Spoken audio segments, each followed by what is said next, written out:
오늘은 윗배가 자주 더부룩한 분들을 위해서 기능성 소화불량 치료 방법에 대해 알아볼게요. 밥을 먹고 나서 윗배가 불편하거나 조금만 먹어도 속이 더부룩한 조기 포만감 또는 명치 통증 또는 명치 자결감, 이 4가지 중 1가지 이상의 증상이 나타난 지 6개월 이상 되었고 내시경을 해도 특별한 문제가 없는 경우 의심해 볼 수 있는데요. 단순히 소화만 안 되는 게 아니라 근육통이나 두통, 어지럼증 또는 부종, 그리고 만성 피로, 배뇨장애 또는 여성분들의 경우는 생리전 증후군이나 생리통을 악화시키는 등 다양한 증상들과 연관이 있기 때문에 꽤나 신경 쓰이는 질환이죠. 한의원에서 기능성 소화불량은 6가지 정도로 세분화할 수 있는데 이에 따른 치료 방법이 각기 다른 것이 특징입니다.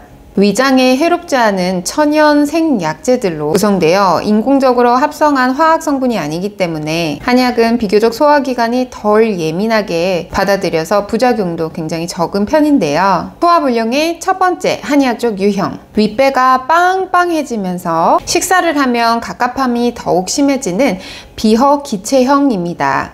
쉽게 피로하고 몸에 힘이 없으며 트림이 잦거나 대변은 무르거나 또는 시원하지 않습니다. 안면색은 누렇게 뜨거나 또는 핏기가 없어 보이기도 하고요. 가슴은 갑갑하고 때로는 위로는 열이 올라올 때도 있습니다.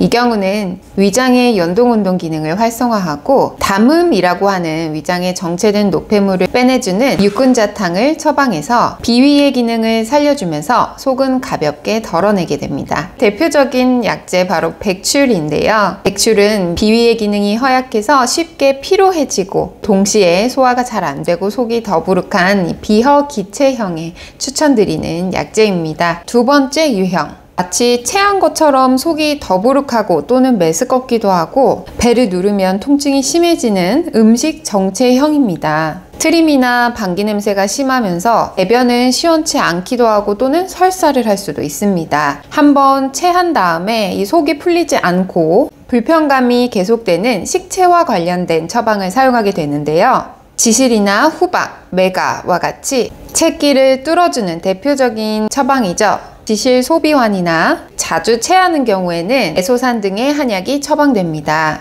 특히 지실 소비환의 경우 양방의 위장운동 촉진제에 비해 2018년 메타 분석 연구에 따르면 총 유효율과 증상 개선 척도에서 유의하게 높은 효과와 안정성이 확인되었습니다. 지실 소비환의 대표 약재인 지실은 이처럼 체한 뒤에 속이 잘 풀리지 않고 가끔 미식거리거나 속이 많이 더부룩한 증상에 추천드리는 약재입니다.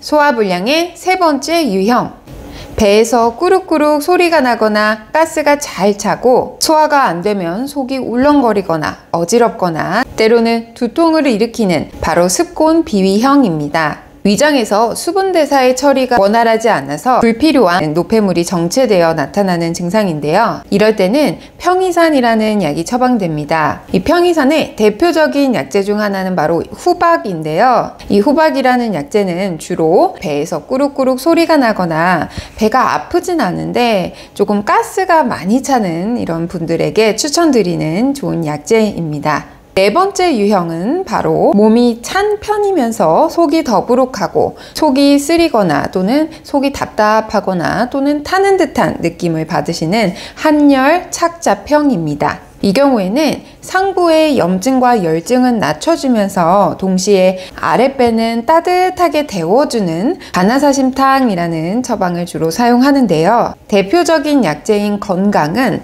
바로 말린 생강입니다. 아랫배, 즉 몸은 좀 찬 편인데 위쪽으로는 열이 떠서 속이 쓰리거나 또는 두통이 올라오는 상열 하한형 소화불량에 많이 쓰이는 약재입니다. 다섯째 소화불량 유형은 스트레스와 같은 정서적 자극에 반응해서 소화가 잘 안 되는 간이불화형입니다. 원장님, 저는 평상시엔 괜찮은데 스트레스를 받거나 신경 쓰이는 일만 생기면 바로 소화가 잘 안 돼요 하시는 분들이 여기에 많이 속하는데요. 이때는 시호나 향구자와 같이 울체된 간기를 풀어주는 시호소간산이라는 약을 처방하게 됩니다. 평상시에 우울장애나 공황장애 또는 폐경 후 증후군이 병발했을 때는 항우울제와 한약을 병행 투여하는 것도 안전하면서 좋은 효과를 낸다는 연구 결과가 많이 발표되고 있습니다. 이렇게 신경성 소화불량 가지고 계신 분들께는 시호라는 약재를 추천해드립니다. 또한 평상시에 손발이 차거나 또는 아랫배가 찬 분들의 경우는 쑥의 약효와 뜸의 온열 효과를 이용한 왕뜸 치료를 추천해 드리는데요. 위장의 심부 온도를 높이면서 노폐물 배출을 돕기 때문에 평상시에 몸이 찬 분들에게는 약재와 더불어 일주일에 한두 번 왕뜸 치료를 받으러 오시면 더욱 좋습니다. 지금까지 소화불량의 세부적인 6가지 유형 알려드렸는데요. 도움이 좀 되셨나요? 내가 어떤 유형에 속하는지 잘 모르겠다 하시는 분들은 편하게 한의원 내원하셔서 진맥 받아보시기 바랍니다. 그럼 오늘도 건강한 하루 보내세요. 감사합니다.